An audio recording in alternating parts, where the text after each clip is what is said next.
ओम सूर्याय नमः। सही समय पर, सही वक्त पर, सही जगह पर, सही स्थान की बात करना चाह रहा हूँ। जो स्थान बहुत ही पवित्र है, वहां जाने का मात्र 900 रुपया में आप उसे विजिट कर सकते हैं। तो हम लोग बात किसकी कर रहे हैं? त्रिकुटा पहाड़ी की। त्रिकुटा पहाड़ी पर स्थित वैष्णो देवी पर है, जहां पर माँ का सिर गिरा था। और वो त्रिकुटा पहाड़ी 5200 फीट ऊंचा है। और ऊंचाई हम लोग जनरली पहाड़ का नापते हैं समुद्र के तट से। कोई भी पहाड़ की जो ऊंचाई है उसको समुद्र के तट से नापा जाता है। तो 5200 है। यह मंदिर जम्मू कश्मीर में कटरा के पास पहुंचता है। और यहाँ जाने का खर्च मैंने पहले भी बोला था कि मात्र 900 रुपया में आप इसे विजिट कर सकते हैं।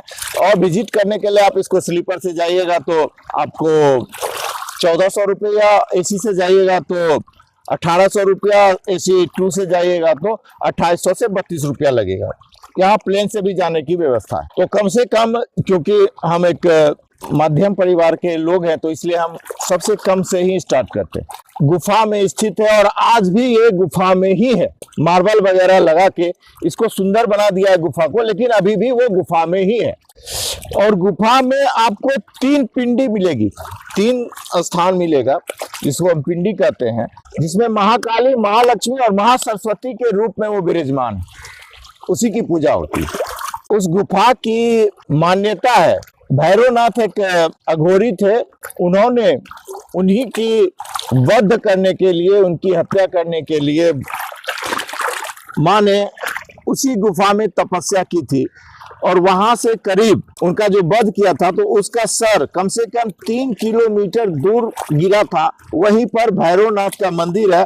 और वहां जाना, अगर आप वैष्णो देवी जाते हैं और वैष्णो देवी जाने के बाद आप अगर भैरवनाथ मंदिर नहीं जाते हैं तो वो यात्रा सफल नहीं होगी। इसलिए आपको भैरवनाथ मंदिर जाना होगा। और भैरवनाथ मंदिर जाना पहले कठिन था, लेकिन अब बहुत आसान है क्योंकि रोपवे चल गया है। माता जी, ये देखिए रोपवे का स्टार्ट हो गया है। रोपवे 100 रुपये पर हेड लगेगा।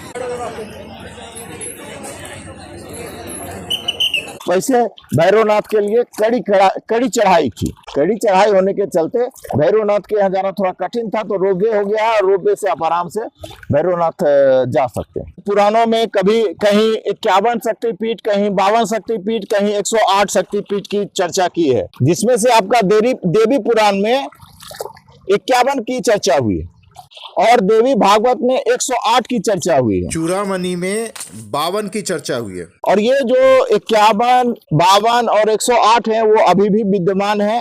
वो आपको भारत, नेपाल, बांग्लादेश, पाकिस्तान, कुछ श्रीलंका में भी स्थित है। ये भारत के सारे पड़ोसी देशों के आसपास ही स्थित हैं। यहाँ पर जाना बहुत आसान है।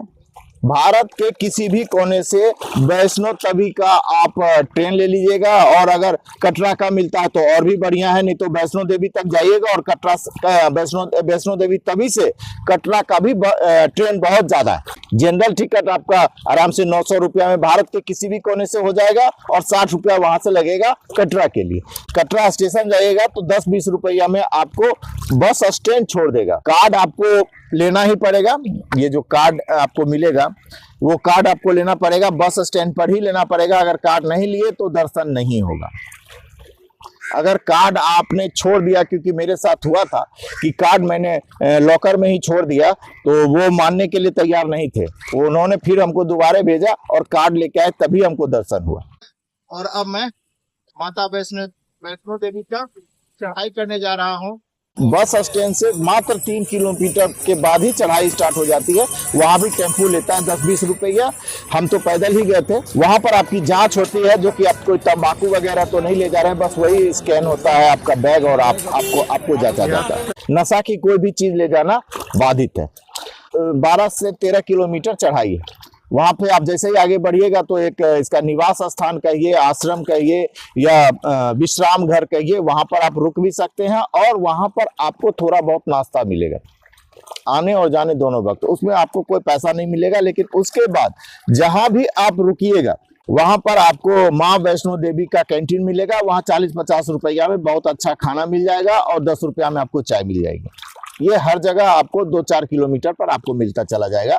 और आप अगर चाहते हैं कि हम लंगर में खाएं तो अर्धकुमारी में लंगर चलता है, वहां पर आपको खाना मिलेगा। लेकिन मान्यता ये है कि आप जब तीर्थ करने जाएं तो अपना खर्च करें, किसी के खर्च पर ना जाए और ना ही लंगर में खाएं, ये मान्यता होती है। लेकिन अगर आदमी के पास पैसे नहीं है तो या उनका कुछ घटना घट गया, उनके पास पैसा नहीं है, तो आप ये सब यूज कर सकते हैं। अर्धकुमारी में आप ऑनलाइन बिल्कुल ही रूम बुक कर लें तो उससे होगा क्या कि आप आराम से रात में सो जाइएगा।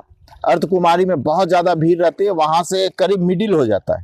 तो अर्धकुमारी में आप अगर रूम ले लेते हैं तो रूम लेने के बाद आप 3-4 बजे एकदम फ्रेश होके नया कपड़ा पहन के आप सीधे चले जाइएगा मंदिर पर। पैदल जाना हो या गाड़ी से जाना हो, वहाँ से गाड़ी की व्यवस्था है। 450 रुपया पर हेड लेता है, जाने का भी और आने का भी। अगर आपकी माता बहन चलने में असमर्थ है तो वहाँ पर्ची कितना का कटता है ऊपर से नीचे आने का? हाँ, की सवारी का 3150। 3150। और जाने का? जाने का भी उतना ही, आने का भी उतना ही? घोड़े वाले का जैसा नहीं है? नहीं, घोड़े वाला कम लेता है शायद, जाने का 1000 लेता है। हाँ, ठीक ठीक। देखिए यहाँ सब चीज़ फिक्स है, कुछ भी आपका ये नहीं है, सबका पर्ची कटता है। इन्हीं लोगों की वजह से हमारी माँ बहनें आ जाती हैं। अर्धकुमारी का वहाँ के बाद गाड़ी ले लीजिए। इस तरह की गाड़ी ले सकते हैं, जाने का 300 है, आने का 450 रुपया है। ये आपका पूरा यहाँ है, आप स्कैन करके पूरा इसका स्क्रीनशॉट भी ले सकते हैं। यहाँ कोई भी चीज़ ऐसा नहीं है जो कि आपको एक्स्ट्रा पे करना है। पालकी वाले का भी फिक्स है, घोड़े वाले का भी फिक्स है, गाड़ी वाले का भी फिक्स है।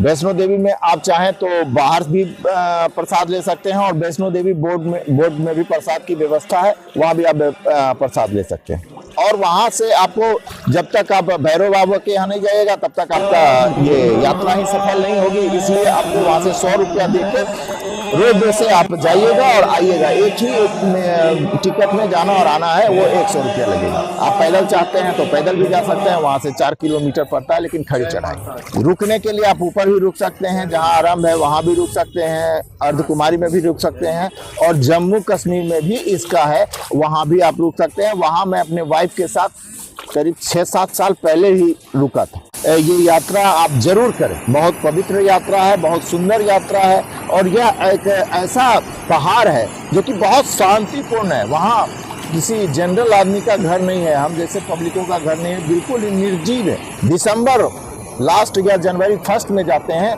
बाणगंगा नदी में आप स्नान भी कर सकते हैं। बहुत ही स्वच्छ और बहुत ही सुंदर पानी, बहुत ठंडा पानी आपको मिलेगा। और कटरा से कुछ दूरी पर शिव खोरी है, बहुत अच्छी मंदिर है, वो भी आप गुफा में है, वो भी आप आनंद ले सकते हैं। बाबा धनसर का मंदिर है, नौ देवी मंदिर है। और थोड़ा सा अगर आप बर्फ का और ज्यादा आनंद लेना चाहते हैं, पिटनी टॉप एक जगह है, पिकनिक का अच्छा स्थान है, वहां पर आपको रूम मिल जाएगा। वहां रुकिए और बर्फों का आनंद लीजिए और अच्छा मतलब टाइम स्पेंड कर सकते हैं आप वहां पर। अगर आपके पास समय है तो ये सब कीजिए, नहीं तो बाकी 900-950 रुपया में आराम से आप जा सकते हैं और प्रसाद लेके आ सकते हैं। धन्यवाद। आपको अगर ये वीडियो अच्छा लगा हो, लाइक और सब्सक्राइब कीजिएगा। और ये पवित्र भागीरथ नदी के नजदीक मैंने ये वीडियो बनाया है, ये आपको कैसा लगा ये भी आप जरूर कमेंट कीजिएगा। धन्यवाद।